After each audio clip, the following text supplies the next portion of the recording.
Assalomu alaykum aziz birodarlar, dehqon akalar, fermer akalar. Mana yana bitta nasos ustonovka qilib qo'ydik. Xo'sh, ekonom nasos 300 talik 290 kuba 30 kilovat dvigatel bilan. Xo'sh, xudo xolasa bu nasos o'rnashgan joy Qora viloyat Qorako'l tumaniga o'rnatdik. Yamonjar degan joyga o'rnatdik.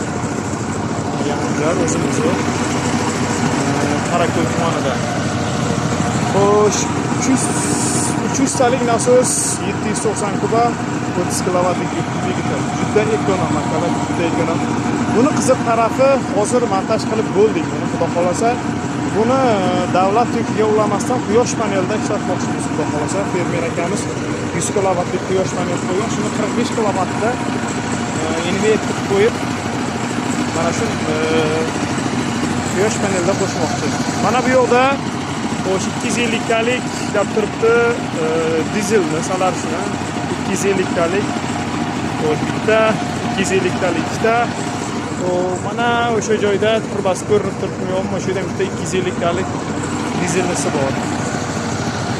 Xo'p, bularni rasxodi katta uchun hozir mana shu quyosh paneliga qo'ymoqchim. 300 talik nasosimizni montaj qilib bo'ldik, xudo xolasa.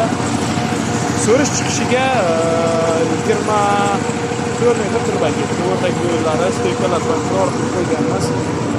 Nasos bilan qildilar. Chiroyli yangi nasos bilan o'rdak yo'llari, choklari, stoykalar juda baquvvat qilingan.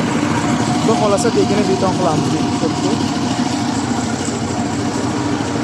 Kimga mana shunaqa nasoslar kerak bo'lsa, afisani bilmay qoldiramiz. Bemalol aloqa qilishingiz mumkin.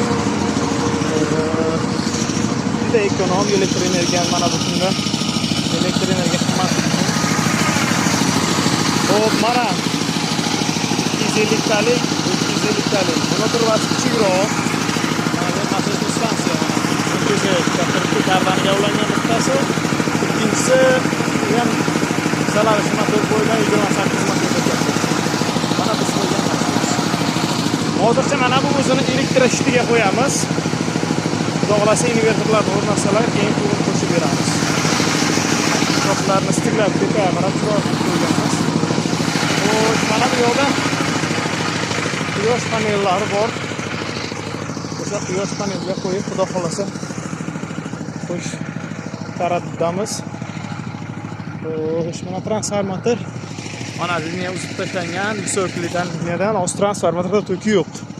Biz ham svarka montaj qilganda mana shu nasosda qo'yib montaj qildik.